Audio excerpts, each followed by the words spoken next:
বিএনপিকে জিতাতে পারে নাই, ছাত্র দলকে জিতাতে পারে নাই। আর যদি ফ্যামিলি কার্ড আছে, এই ফ্যামিলি কার্ড নতুন চাঁদাবাদীর উপকরণ হবে কিনা মানুষ আশঙ্কা করতেছে, ঠিক কিনা?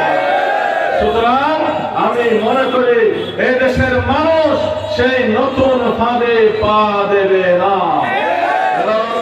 তারেক রহমান সাহেব তিনি বলছেন, তিনি কি বলছেন? তিনি বলছেন উই হ্যাভ প্ল্যান, আমাদের কি আছে? পরিকল্পনা আছে। আমি বলতে চাই, বিশ্বাস করি আপনার পরিকল্পনা আছে, আর পরিকল্পনা করাটা কোনো কঠিন কাজ নয়, কিন্তু পরিকল্পনা বাস্তবায়ন করাই হচ্ছে কঠিন কাজ। আমি জানি না আপনি কিভাবে পরিকল্পনা করবেন, কারণ পরিকল্পনা বাস্তবায়ন করতে হলে সৎ এবং যোগ্য নেতৃত্বের প্রয়োজন আছে।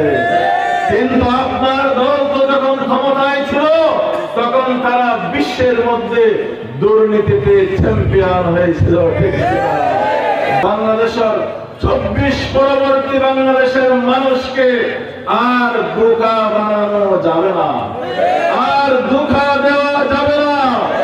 বাংলাদেশের 4টি বিশ্ববিদ্যালয়, ঢাকা বিশ্ববিদ্যালয়, চট্টগ্রাম বিশ্ববিদ্যালয়, রাজশাহী বিশ্ববিদ্যালয়, তারপরে জাহাঙ্গীরনগর বিশ্ববিদ্যালয়, 4টা বিশ্ববিদ্যালয়ে যখন নির্বাচন হয়েছিল তখন নানান ধরনের ন্যারেটিভ তৈরি করা হয়েছিল, বলা হয়েছিল আমি জানি তুমিও জানি সাবেক কায়েম পাকিস্তানি, এভাবে তাদের কাছ থেকে ছাত্র জনতাকে দূর নেওয়ার চেষ্টা করা হয়েছিল।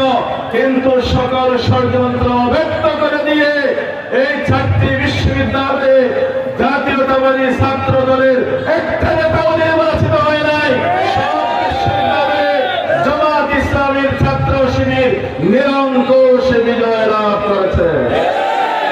এরপরে কিছুদিন আগে আরেকটা নির্বাচন হয়েছে, তারা খুব খুশি ছিল, বলে যে আগে তো তারেক দিয়েছিল না, এই জন্য আমরা পরাজিত হয়েছি, এখন তারেক দিয়ে দেশে আসছে, এবারের নির্বাচনে শিবির আমাদের সাথে পারবে না, এই বলে আরেকটা নির্বাচন হয়েছে। সেই নির্বাচনের নাম কি?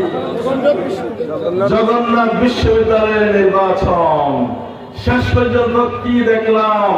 শেষ পর্যন্ত দেখলাম তারেক জিয়াতেও কাজ হয় নাই, সেখানে বিএনপি পরাজিত হয়েছে। হাজার হাজার কোটি টাকা খরচ করার পরেও, তারেক জিয়ার ফু দেওয়ার পরেও সেখানে বিএনপিকে জিতাতে পারে নাই, ছাত্র দলকে জিতাতে পারে নাই, সেখানে আবারও ইসলামী ছাত্র শিবিরের বিজয় হয়েছে।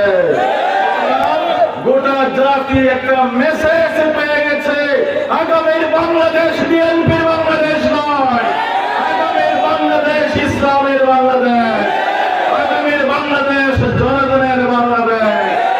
তারপর আরেকটা বিশ্ববিদ্যালয়ের নির্বাচন শুরু হয়েছিল, আরেকটা কি হয়েছে? সেটা কি? শাহজালাল বিজ্ঞান প্রযুক্তি বিশ্ববিদ্যালয়। যখন দেখা গেল এখানে অবস্থা খারাপ, এখানেও শিবির এগিয়ে যাচ্ছে, তখন নানা সল সাতলি করে কোর্ট হাইকোর্ট আবার রিট্রিট করে শেষ পর্যন্ত সেই নির্বাচন বন্ধ করেছে, কারণ তারা জানে সেখানে নির্বাচন হলে সেখানেও শিবির জিতবে ইনশাআল্লাহ। ইনশাআল্লাহ দাঁড়িপাল্লা জিতা মানে গরিব দুঃখী মানুষ জিতা, দাঁড়িপাল্লার জয় মানে রিকশা